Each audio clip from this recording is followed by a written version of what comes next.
ओम साई राम। आज की इस वीडियो में जो एक भक्त ने बाबा से प्रश्न किया वो हम सबके मन में आता है। लाइफ क्या है समझ नहीं आती। एक भक्त ने बाबा से पूछा, बाबा ने बोला क्या तुझे सच में समझ में नहीं आती? भक्त बोला हाँ। बाबा बोले जानता हूँ तेरे मन के हालातों को, तू भीड़ में खुद को अकेला समझता है।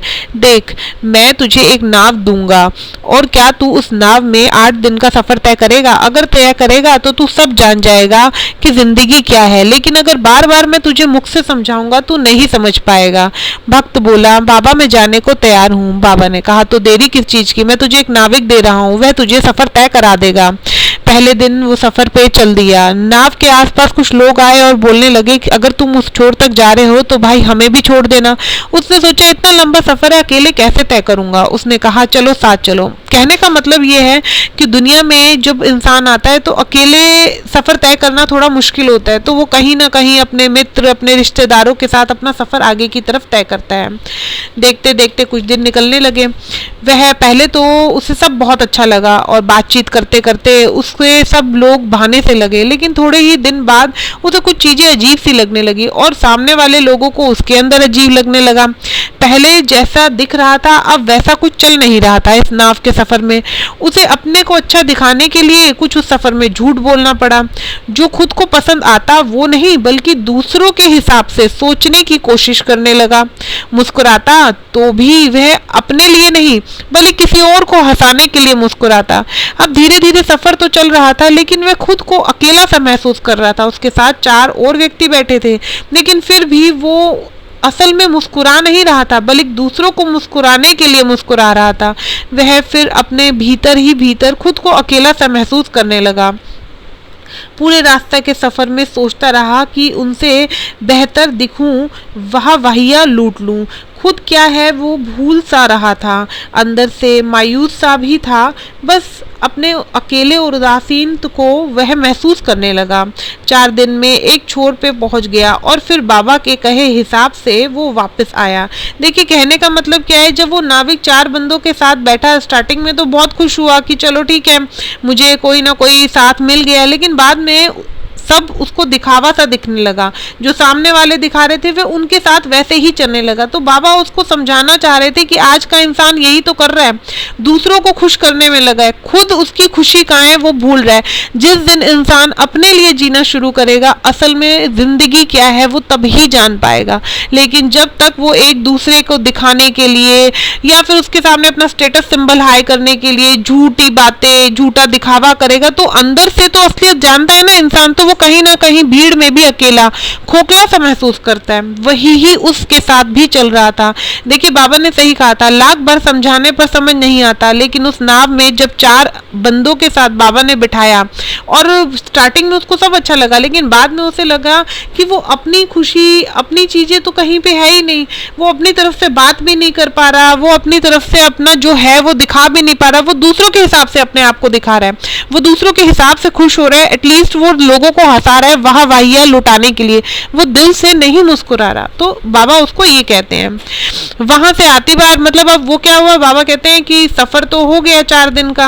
अब 4 दिन बाद जब उसे वापस आना था, क्योंकि 8 दिन का सफर था, 4 दिन जाने में और 4 दिन आने में, जब वो 4 दिन में आने लगा तब फिर 4 लोग और मिल गए। उन्होंने कहा कि बाबा क्या अगर तुम वहां तक जा रहे हो तो भाई मेरे को भी छोड़ देना। उसने कहा चलो मैं तुम्हें भी ले चलता हूँ। तो कहीं ना कहीं इस स्टोरी में अगर आप ध्यान से सुनेंगे तो बहुत ही बड़ी सीख है। तो आगे क्या होता है, अब वो जो 4 नाविक वापसी में आती बार साथ थे उसमें से एक बोला कि मेरा व्यापार तो बहुत अच्छा चल रहा है और भाई तुम बताओ कि तुम क्या करते हो। वह एक छोटा व्यापारी था, लेकिन उसके सामने अपने आप को कम न लगे बोलने लगा कि मेरे नीचे भी कुछ लोग हैं काम करते हैं और मेरा व्यापार भी बहुत अच्छे से चल रहा है। फिर वह आगे बोला कि मैं अभी जब जहाँ रुका था तो वहाँ पर एक भिखारी आया और वह मुझसे कुछ मांगने लगा, पर बार बार मुझे छू रहा था, मेरे वस्त्र भी गंदे कर दिए। जबकि उसके हृदय में यह था कि भिखारी भी तो इंसान है, लेकिन वह उसके सामने क्या बोलता है, कहता है कि हाँ ऐसे लोगों से दूर ही रहना चाहिए, ये धीरे धीरे पास आने लगते हैं। मतलब बाबा उसे दिखाना चाह रहे थे कि वो क्या था और वो क्या से क्या बनता जा रहा है। जब वो खुद को दूसरों के लिए इतना ज़्यादा बदलेगा तो वो खुश कहाँ से रहेगा। लाइफ क्या है उसके मन में यही तो क्वेश्चन आएगा, क्योंकि वो खुद को बदल रहा है कहीं ना कहीं। देखो, इंसान कपड़े चेंज करे, अच्छा लगे, एक अलग बात है, लेकिन वो भीतर से अपने आप को बदल रहा हो तो वो एक दिन भीड़ में खुद को अकेला ही समझेगा। और जैसे जैसे सफ़र तय कर रहा था वह खुद को अकेला ही महसूस कर रहा था। थोड़ी ही देर में वो बाबा के पास जाकर द्वारका माई में बैठ गया। बाबा उसे देख रहे थे, बोल रहे। बाबा बोले, क्या बात, तू कहीं होकर आया है, तेरा सफ़र कैसा रहा? उसने कहा, बाबा बस ठीक था। बाबा ने कहा, क्या तुझे जीवन के बारे में समझ आया? कहता, बाबा कुछ कुछ तो समझ आया। बाबा कहते हैं, कुछ नहीं या सब कुछ समझ आया? अरे मुझसे क्यों छिपाता है? तब वह बोलने लगा, हाँ बाबा, मैं सब समझ गया हूँ। मैंने पूरे सफ़र में दूसरों के हिसाब से ज़िंदगी का ये 8 दिन का सफ़र बिताया। मैंने खुद क्या हूँ यह तो दिखाने का प्रयास ही नहीं किया, लेकिन दूसरों को हंसाने के लिए हंस रहा था। खुद हंसी आए या नहीं आए, फिर भी दूसरों के चक्कर में मुस्कुरा रहा था। बाबा, कहीं ना कहीं भीड़ में भी मैं अकेला ही महसूस कर रहा था। तब बाबा बोले, देख, तू जीवन का सफ़र भी ऐसे ही तय करता है। तू होता तो भीड़ में है, लेकिन अकेला क्यों महसूस करता है? क्योंकि तू खुद को बदलता है। देखिए, कहने का मतलब ये है कि हमें खुद के लिए जीना चाहिए। जिस दिन हम खुद के लिए जीने लग गए ना, हमें लाइफ बहुत ब्यूटीफुल लगेगी, क्योंकि हम अपने लिए, आप देखिए जैसे एक स्टेटस भी है, हम डालते हैं, हम लोगों को दिखाने के लिए स्टेटस डालते हैं, लेकिन उसमें से कुछ फोटोज ऐसी होती है जो हमें अच्छी लगती है, लेकिन हम सोचते हैं नहीं, शायद किसी और को पसंद नहीं आएगी। क्यों क्यों सोचते हो आप ये सब चीज़ें? जो आपको अच्छा लगे आप वो करो।